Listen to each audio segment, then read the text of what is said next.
Hello guys! So for today's vlog, ito na ang third part ng ating Thunderbird Resort and Casino or ang tinatawag nilang Santorini of Asia.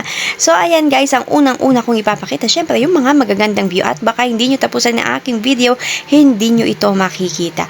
So ayan guys, ang mga views sa labas. So diba ang ganda-ganda ng mga to guys? Picture perfect kayo dito. So, ayan. Ang ganda nito, lalo na ngayong gabi, guys. Pero pag umaga, syempre, walang light yan. So, ayan. Ang view dito sa labas. So, ayan. Ang laki-laki ng Thunderbird, guys. Kaya pag lilibot-libot ka at mag-walking-walking, ang dami mong makikita mga ilaw. At after Christmas na pala ito. Itong vlog ko na ito. So, ayan. At ito naman ang kanilang lobby area paggabi guys. So ayan, 'di ba? Bongga, ang ganda din. So ayan guys, and then lilibot pa tayo dito guys at kakain tayo dito. So ayan.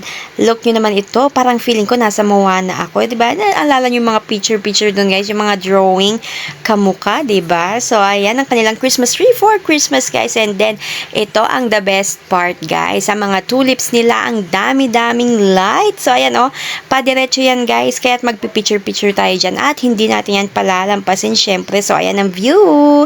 Ayan, ang ganda sa gabi guys. Ayan ang aking mother, siya ang may birthday kaya nandito kami guys. So ayan. O diba ang ganda? Mahaba yan guys, from left to right. At syempre kung mag-walking ka dito, ang ganda ng view mo dahil. And then makikita mo rin yung beach nila dun sa other side. Yung right side guys, hindi lang masyado nakikita at gabi. Ayan dyan, banda yung kanilang beach area. So ayan. Tapos na din kami kumain sa mga oras na ito guys, kaya naglalakad-lakad kami para matagtag ang aming kinain. So ayan guys, ang view nila napakaganda at syempre itutur ko kayo kung saan kami kumain. Unang-una ang aming pinuntahan ay ang Patio Santorini. Dito naman guys, alfresco dine-in sila. So ayan, ang ganda rin ng view dito guys kung dito kayo kakain. Dito hindi kami nag-eat dito guys, nag-drinks lang kami. And then eto guys, makikita nyo ang view from here. Pool, yung beach, at syempre makikita nyo yung tulips dito guys. Ang ganda-ganda ng view. So ayan, besides sa view guys, syempre presko dito. So ayan, o diba ang ganda?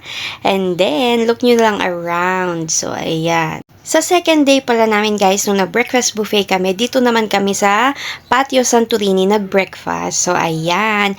So, ayan na. Dito na kami kumain guys. Nakalimutan ko ang pangalan habang nagbo-voice over ako guys. Pero, ayan.